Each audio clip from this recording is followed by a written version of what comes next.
Hai teman filmku, selamat datang di channel Alur Ceritaku. Di video keduaku aku akan menceritakan alur cerita Dread Out. Sebelum dimulai jangan lupa like, comment, and subscribe. Oke, langsung aja lanjut ke ceritanya. Saat itu Linda sedang tidur di kelas dan ia bermimpi dengan masa lalunya yang dulunya ada sebuah keluarga yang didatangi oleh semacam paranormal, dan gua akan jelasin nanti di flashback mereka melakukan ritual seperti sedang membuka gerbang neraka. Namun si ibu dan anak mencoba kabur namun diancam oleh paranormal itu menggunakan pisau. Mereka menyuruh si ibu membaca kertas yang ada tulisan yang menyala, dan saat si ibu membaca mantra itu tiba-tiba orang yang diselimuti oleh kain kebaya. Mulutnya mengeluarkan keris dan tak lama kemudian polisi datang dan mendobrak pintu itu. Si paranormal itu ingin membunuh orang yang diselimuti kebaya namun polisi keburu datang dan menembak paranormal itu. Si anak dibawa pergi, si ibu pingsan. Setelah itu Linda terbangun. Lalu kita diperlihatkan sebuah toko minimarket. Linda bekerja di toko itu namun Linda bertemu Eric, yaitu kakak kelas Linda. Temannya Eric mengajak Linda untuk pergi ke rusun tua angker. Karen penjaga rusun itu adalah saudara Linda. Awalnya Linda tak mau, tetapi Linda dibayar oleh Jessica dan Linda pun mau. Dan akhirnya Dini, Jessica, Linda, Eric, dan Alex berangkat ke rusun itu dengan alasan membuat video untuk menambah followers mereka. Linda meminta izin ke saudaranya dan saudaranya Linda mengizinkan Linda. Namun sebelum itu si satpam tidak mengizinkan Linda masuk ke kamar nomor berapa gua lupa, namun mereka melanggar peraturan itu. Mereka masuk ke ruangan itu dan menemukan sebuah kertas yang saat difoto Linda kertas itu menyala, namun hanya Linda yang bisa melihat itu. Linda berpikir sepertinya Linda pernah masuk ke sini, dan Linda membaca tulisan itu. Tiba-tiba serangga hijau berterbangan dan mereka telah membuka gerbang neraka. Mereka pun masuk ke dalam lubang itu. Dini, Eric, Alex, dan Benny berhasil keluar dari lubang itu. Tapi Linda malah menuju ke tempat lain. Eric yang khawatir ia akhirnya masuk ke lubang itu lagi, namun ia tak menemukan Linda. Eric meminta tolong ke Pak Satpam dan Pak Satpam membantunya namun tak ada yang boleh keluar dari rusun.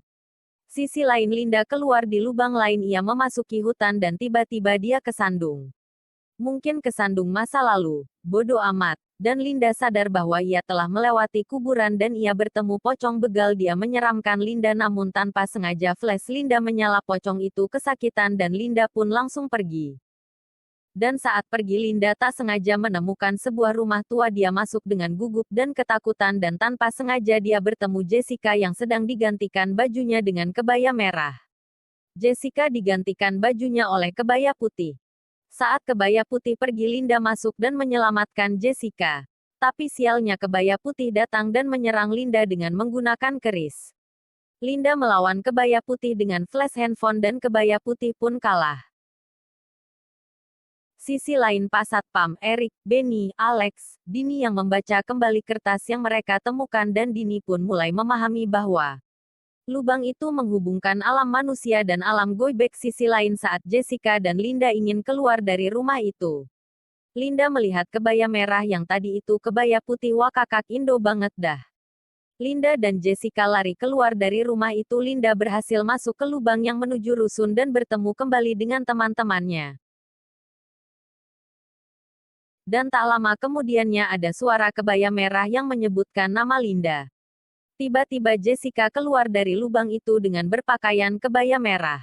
Jessica terbangun dengan keadaan kesurupan. Jessica memasukkan Pak Satpam ke dalam lubang. Saat Jessica mau memasukkan lainnya ke dalam lubang, Linda melawannya dengan flash handphone. Tapi kali ini gagal. Kebaya merah meminta keris yang dibawa oleh Linda. Namun tak lama kemudian Eric datang dan mendorong Jessica sampai terlempar di dinding. Alhasil malah Eric dimasukkan ke lubang itu dan Jessica menendang Linda sampai pingsan. Tak lama kemudian Alex datang menyerang Jessica namun bodohnya ia malah melompat ke lubang itu. Sebelum masuk ke alam goib, Alex menarik kaki Jessica dan lubang pun tertutup. Saat Linda terbangun, Linda mencari teman-temannya. Namun teman-temannya digantung, diminta untuk Linda menolong mereka. Ternyata itu adalah mimpi. Linda bertemu Benny, Dan Dini Linda mengatakan bahwa entah kenapa mereka kesakitan kalau kena flash dari handphone gue. Benny dan Linda memiliki bakat yang orang lain tak punya. Saat Benny, Dini, dan Linda ingin keluar dari rusun itu mereka dihalangi oleh Jessica yang masih kesurupan. Jessica memasukkan Dini ke lubang dan Linda pun juga masuk ke lubang itu. Namun Linda masuk di lubang yang berbeda. Dan Linda pun melihat temannya dalam sebuah cermin.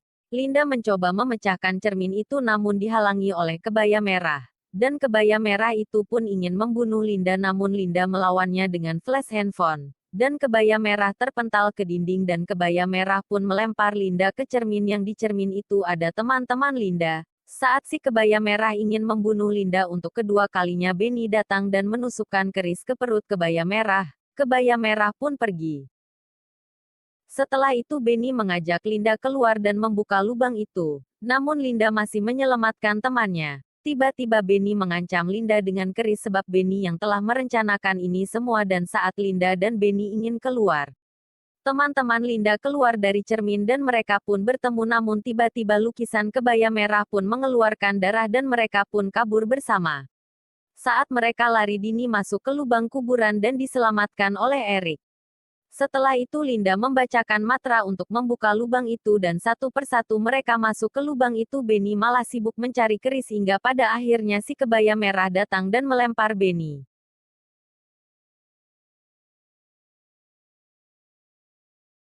Dan kebaya merah mencoba membunuh Linda untuk ketiga kalinya namun Linda menusukkan keris ke mulut kebaya merah. Dan kebaya merah pun kalah dan musnah dan Linda, Eric, Jessica, Dini, Alex, dan Pak Satpam selamat. Gerbang pun tertutup hari sudah mulai subuh dan Benny pun tidak bisa keluar untuk selamanya.